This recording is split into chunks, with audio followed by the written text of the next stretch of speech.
Hi. Now, I wanted to talk about the first 4 weeks after surgery, okay? So if you are before surgery, if you are thinking about it, or if you're early days after surgery, then this is for you. So I do work with people before surgery to get them ready and prepared. And then I work for people at all stages after.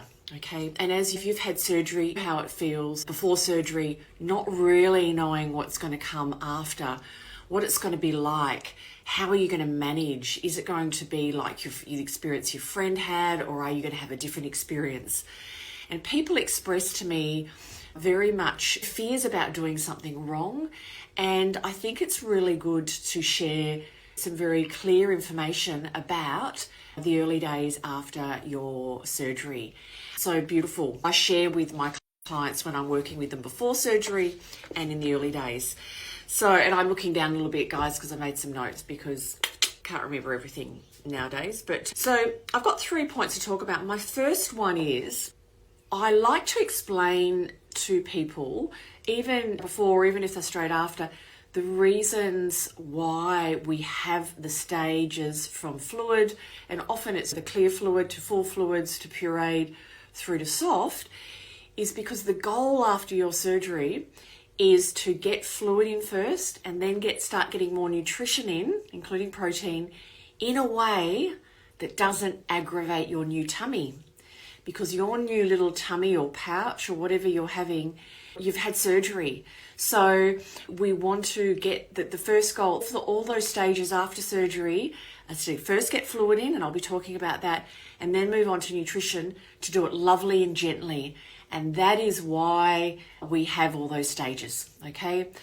And I'll also like to say that you will notice, if you're looking online and you're comparing maybe the guidelines you've been given with somebody else, different surgery centres around the world will have slightly different guidelines.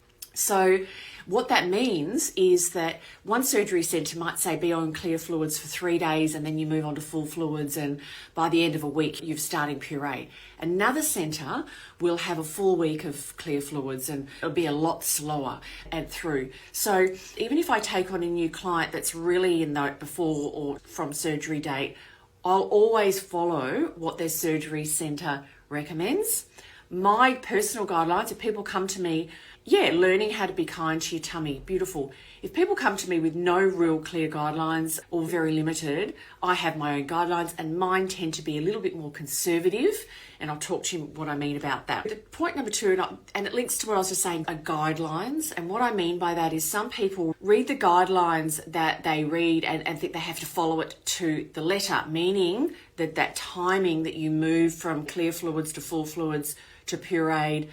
And the answer is you don't have to, and it's not a clear and cut kind of time. If you're tolerating that stage very well and you come up to that timeline what you've been given to start some, like maybe full fluids, and you want to start puree, and you can start it, say for example, you hit your date on the Monday, we're going to start not all puree, we're going to start nice and gently, and you start by moving slowly into the next stage. And some people feel going a little bit slower is good for them. And I'm a fan of that. It's better to go slower through your guidelines and step it through than faster, okay? And the reason why, it comes back to that first point.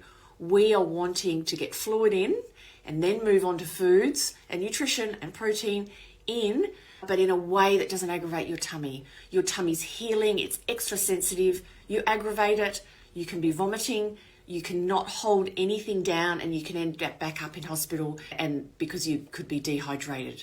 When you are moving, say from a full fluid to puree, when we start some of those foods, I really prepare people, because it's overnight, your tummy is so much smaller, but your head hasn't changed, your brain hasn't changed. And the example I give, you can start on puree and you can eat half a scrambled egg, and your tummy, your body will say, that is enough. And your head says, surely not. And there can be a bit of a tug of war between the two. And it can feel quite uncomfortable. It can feel like, what's going on? And I do lots of coaching around that. And because we want to listen to our body, if something doesn't sit, we put it to the side, that food, we put that to the side, or that fluid to the side, and we leave it and we go on with other things. So it's about moving through things at a nice pace and being really gentle. And the other key point that I want to give people is that fluid, your key goal in the first 2 weeks is to really get your fluid intake up to a reasonable level. And this is because before surgery, you can take big mouthfuls of fluid and catch up if you get dehydrated. You go out, you come home, you're thirsty, you get down a couple of glasses of water, or you just really can catch up quickly. And you need to not let yourself get into that point straight after surgery, because you will not be able to take 2 big mouthfuls of fluid. And I say sip, sip, sip from sunrise to sundown. I've had clients also say that they've dreamt me saying it because I said it so many times. But I don't mind that, because it reminds you it is not a normal habit for us to be sip, sip, sip. But because you can't take big mouthfuls of fluid all the time, you're at high risk after surgery of going into a period of dehydration.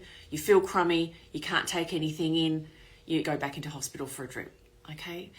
So they're my main points. In that first week or two after surgery, you're not eating and you're not taking huge amounts. Doesn't matter if you have full sugar jelly or normal cordial that sits well. I always will try to limit caffeine, and most people don't feel like it as much. I've had people very focused on coffee before and feeling like they're going to really miss it. And we want to just really focus on that hydration. And I give people long lists of options and talk about options and talk about temperature and do all of that because the fluid hydration.